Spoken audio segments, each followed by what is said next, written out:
Hello guys, welcome back to our family. അപ്പോൾ നമുക്കിന്ന് നല്ല ടേസ്റ്റി ആൻഡ് ജ്യൂസി ആയിട്ടുള്ള ഫ്രൂട്ടി ഉണ്ടാക്കിയാലോ. നമ്മുടെ ഷോപ്പിൽ കിട്ടുന്ന അതേ ടേസ്റ്റ് തന്നെ നമുക്ക് വീട്ടിൽ തയ്യാറാക്കി എടുക്കാൻ പറ്റും.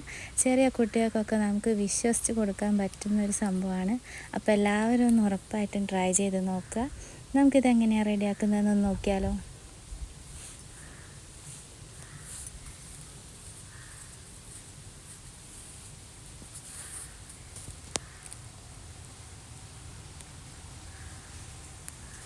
അപ്പോൾ നമ്മുടെ ഫ്രൂട്ടി റെഡിയാക്കാനായിട്ട് ഞാനിതാ പഴുത്ത മാങ്ങ നല്ലോണം തൊലി കളഞ്ഞ് ചെത്തി വെച്ചിരിക്കുന്നതാണ്.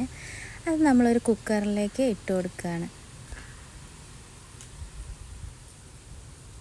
എന്നിട്ട് അത് വേവാൻ ആവശ്യത്തിനുള്ള കുറച്ച് വെള്ളം ഒഴിച്ചു കൊടുക്കുക. 2 വിസിൽ അടിച്ചാൽ മതി കേട്ടോ. അതിൽ കൂടുതലൊന്നും വേണമെന്നില്ല. നല്ലോണം പഴുത്ത മാങ്ങ ആയതുകൊണ്ട് 2 വിസിൽ മതിയാവും.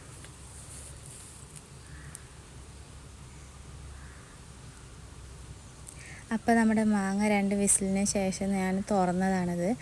നല്ലോണം വെന്ത് നല്ല പരുവത്തിൽ വന്നിട്ടുണ്ട്. ഒരു ക്രീമി പോലത്തെ ആയിട്ടുണ്ട് കേട്ടോ. നല്ലോണം വെന്തതിന് ശേഷം ഈ ഒരു പരുവത്തിൽ വെന്ത് കിട്ടണം. ഇനി ചൂടാറിയതിന് ശേഷം നമുക്ക് മിക്സിയിലിട്ടൊന്ന് അടിച്ചെടുക്കാം. മാങ്ങ ചൂടാറുന്ന ആ ടൈമിൽ നമുക്ക് കുറച്ച് പഞ്ചസാര ലായനി ഉണ്ടാക്കിയെടുക്കണം. അതിനായിട്ട് കുറച്ച് പഞ്ചസാര, 1 കപ്പ് പഞ്ചസാര എടുത്തിട്ടുണ്ട്. മാങ്ങേൻ്റെ പുളിക്കനുസരിച്ച് പഞ്ചസാര എടുക്കുക. എന്നിട്ട് അത് അടുപ്പത്ത് വെച്ചിട്ടൊന്ന് മെൽറ്റ് ചെയ്യുക.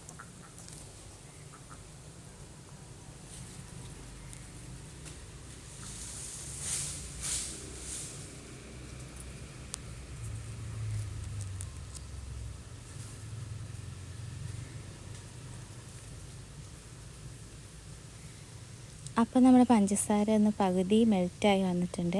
ആ സമയത്ത് നമ്മൾ തണുത്ത വെള്ളം അതിലേക്ക് ഒഴിച്ചു കൊടുക്കുന്നുണ്ട്. ഒഴിച്ചു കൊടുക്കുമ്പോൾ കട്ട കെട്ടിയതുപോലെയൊക്കെ കാണും, പക്ഷേ കുഴപ്പമില്ല. നല്ലോണം തിളച്ച് വരുമ്പോൾ അത് നല്ല സെറ്റായിട്ട് കിട്ടും. നല്ലോണം അലുത്ത് വന്നോളും. അപ്പോൾ അതാ നമ്മുടെ പഞ്ചസാര ലായനി കട്ടയൊന്നുമില്ലാണ്ട് നല്ലോണം റെഡിയായിട്ട് വന്നിട്ടുണ്ട്.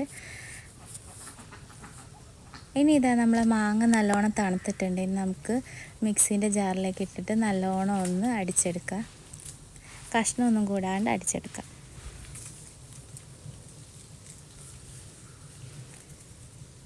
അപ്പോൾ ഇതാ മാങ്ങ നല്ലോണം അടിച്ച് കൊണ്ടുവന്നിട്ടുണ്ട്. ഈ ഒരു സംഭവം നമുക്ക് ഈ പഞ്ചസാര ലായനിലേക്ക് ഒഴിച്ചു കൊടുക്കുക.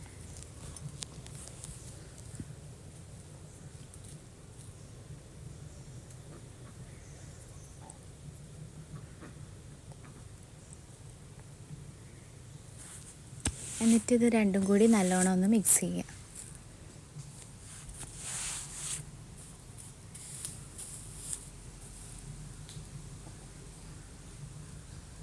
മിക്സ് ചെയ്തതിന് ശേഷം ജസ്റ്റ് ഒന്ന് ചൂടാക്കിയാൽ മതി കേട്ടോ. തിളയ്ക്കണം എന്നൊന്നുമില്ല.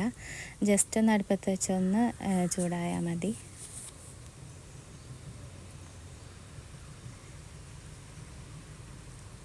അപ്പം ഞാൻ ജസ്റ്റ് ഒന്ന് ചൂടായതിന് ശേഷം എടുത്ത് വെച്ചൊന്ന് തണുത്തതിന് ശേഷം ഇതുപോലെ ഒരു അരിപ്പ് വെച്ചിട്ട് അരിച്ചെടുക്കുകയാണ് കേട്ടോ. നമ്മുടെ നാരും ചെറിയ കഷ്ണങ്ങളൊക്കെ ഉണ്ടെങ്കിൽ കുടുങ്ങാതിരിക്കാൻ വേണ്ടിയിട്ടാണ്. എന്നിട്ട് ആ അരിച്ചെടുത്ത അതിലേക്ക് നമ്മൾ പൾപ്പിലേക്ക് നമ്മൾ കുറച്ച് അധികം വെള്ളം ചേർത്ത് കൊടുക്കുക. ഓവർ വെള്ളം ഒഴിക്കരുത് കേട്ടോ, അന്നേരം നമ്മുടെ ഫ്രൂട്ടീൻ്റെ ടേസ്റ്റ് കിട്ടില്ല. അപ്പോൾ ഇത്രയേ ഉള്ളൂ പരിപാടി. വളരെ സിമ്പിളായിട്ട് നമുക്ക് വീട്ടിലുണ്ടാക്കാൻ പറ്റും. എല്ലാവരും ഒന്ന് ട്രൈ ചെയ്ത് നോക്കുക. ഫ്രൂട്ടീൻ്റെ സെയിം ടേസ്റ്റ് തന്നെയാണ് കേട്ടോ. തണുപ്പിച്ചതിന് ശേഷം ഉപയോഗിക്കുമ്പോഴാണ് ടേസ്റ്റ് കൂടുക. അപ്പോൾ എല്ലാവരും ട്രൈ ചെയ്ത് നോക്കുക. വീഡിയോ ഇഷ്ടപ്പെട്ടാൽ എല്ലാവരും ലൈക്ക് ചെയ്യാനും ഷെയർ ചെയ്യാനും സബ്സ്ക്രൈബ് ചെയ്യാനും ഒക്കെ മറക്കരുത്. Thanks for watching.